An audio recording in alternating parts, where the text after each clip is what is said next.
a financial report, and I think, Bennett, if you would be willing to do that.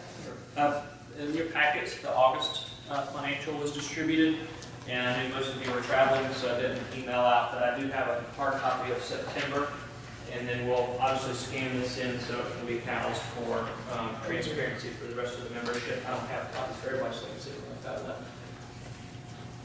So this gives you a September balance sheet and a September statement of activity.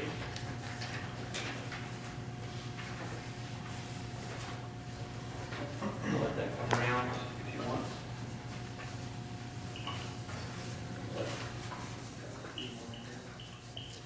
Who'd like one? Anybody wants one? Got a few extras. And Joe is our former treasurer, so And the rest of you will get some scanned in. So, Madam Chair, if there's any questions from the board, happy to take them. If you want me to give you a quick synopsis if you between would, August and September, if you would, please. it's all good news.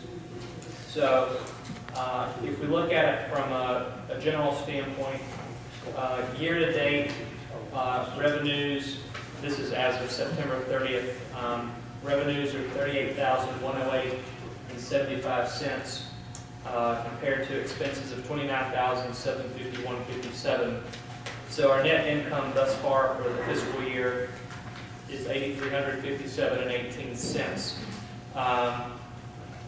Pointing out a couple of highlights, the state associations and the community members, a good number of them renew during the fall, so we should see that get close to budget.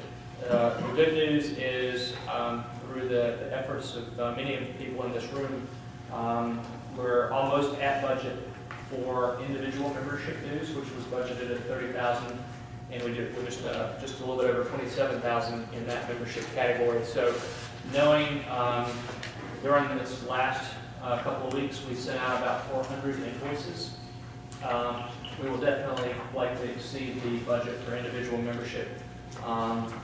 Based on a lot of the emerging states that are represented in the room here today.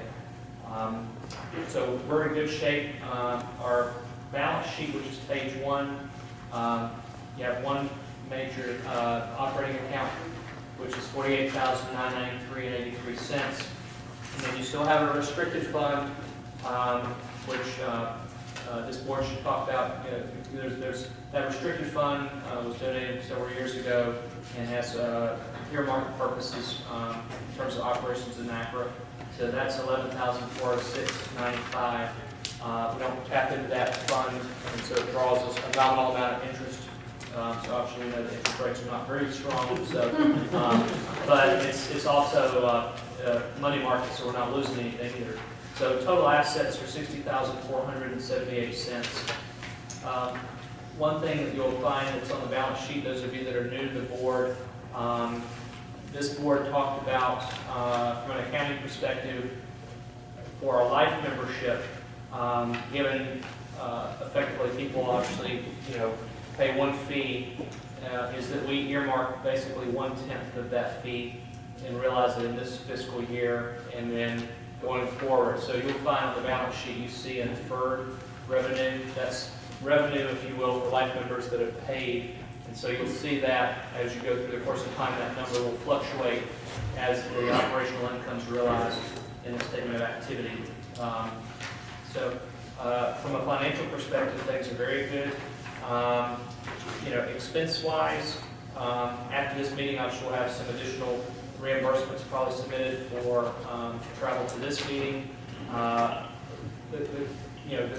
The Lifeline, we're continuing to see what we can do to help control the expenses there. But I guess I say the good problem that you have is as the membership grows, so does your expense for Lifeline. Because we actually, especially on the postage side, the printing is nominal because you actually get better pricing as the quantity goes up. But the postage obviously is where you see the increase. How much does an issue of Lifeline cost right now? Ballpark, if you look at all expenses, all in, postage, printing, design, actually design is now volunteer, so you got that bottom line savings because Ms. Hurley's doing the design work now. So depending on the month, now here's my answer to your question. is it depends. And I'm not playing a politician with that answer. It depends is based on inquiries that we get from many of you in the room who want additional copies to use for recruitment. So on a particular issue, we could have as many as 300 to 500 additional newsletters requested for specific recruitment purposes. So on an average month, though, you're looking at between postage and printing $1,100 to $1,200 a month. But it can go up depending on the number, you know. And then obviously we have shipping. So we're usually doing bulk shipping for those extra copies. So that's where your fluctuation can come in. And you all did yeoman service in getting those lifelines sent and here to us, and so those that you are reading and will be distributed are the current, thanks to Gene and all of the hard work. Could you just speak? Yes. Before we go on, do we get the nonprofit rate for the Yes, mailing? get nonprofit bulk rate. Okay, and for those, and I'm thinking here of Frank Little and Jack Snyder, people like that, we're going to be looking at our overall expense picture to make sure that we're operating as economically as we can and thinking through how we can be working best with the state organizations along those lines. That's part of what will be going on in this committee we're going to take up later on in the meeting. And Yes. yes. The auditor's report indicates some concern about the lack of a cash flow statement, and Okay. You're looking at the cover memo? yes, All right, so what I can do is, if you're looking at the cover memo that went with the August financial statement, there is it's SSA 9, I believe is the number. It's related to generally accepted accounting principles. That is standard language that has to go with the financial, but that's what it's related to. Okay, Yeah. what I was going to ask was, I realized that something like that was correct.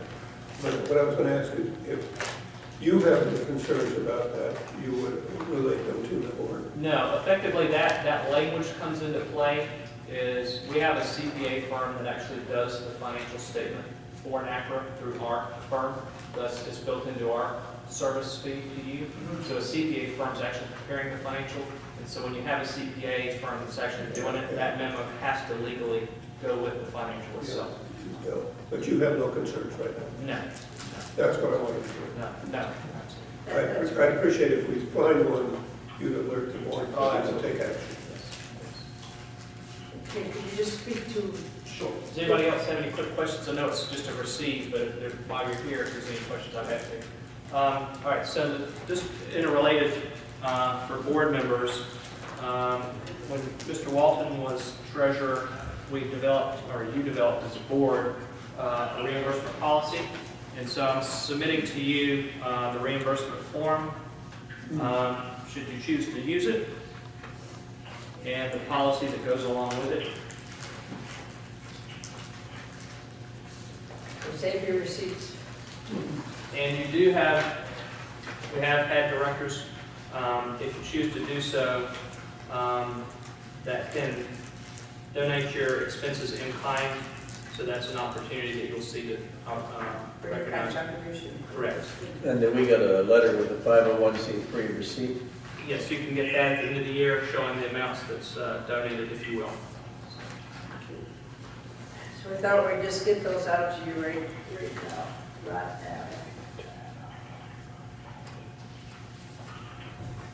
Thank you, Bennett. Thank you. If there are any questions, you can check with Bennett. He will be here all day today. And then we have to go back to Florida tonight, tomorrow. So any questions you have with Bennett, today's the day. Yeah, you can do it this way. Okay, not on the agenda, but very important to do is the membership report, and Bob has been working on this also very, very diligently. This is a 2-minute message in telling you that in the last 7 quarters, the NACRA membership has grown 68%. From January 1, 2000, whatever, 7 quarters ago is, we've grown to 2,026 members. In each of the board members' packet is a comparison of the number of NACRA members per state with the number of members of that state association. Those are two important numbers. Jack, in the membership report, has cleaned up, not cleaned up the numbers, but he's made it in a graph so that it's more intelligible. But the main purpose of that comparison is to say that we have 1,632 NACRA members where there are state associations. We have 394 members out in the none zone, where we have no state associations, for a total of 2,026. But if you add up the residents that are engaged in state associations, we have 38,157. And if you add the two, you've got 40,543 people in one way or another are connected as residents engaged in the welfare, the promotion, the protection of residents. And the membership report later is going to talk about how can we become a movement of 45,000 residents, so when we go to the Hill to testify before Congress on Medicare issues or things like that, we can say we are 45,000 strong, partnered with 9,000 providers in leading age, and we have more of a political impact. So the membership report later in the program is to say we're moving from associations to individual members. Thank you. Thank you very much. Any questions of Bob?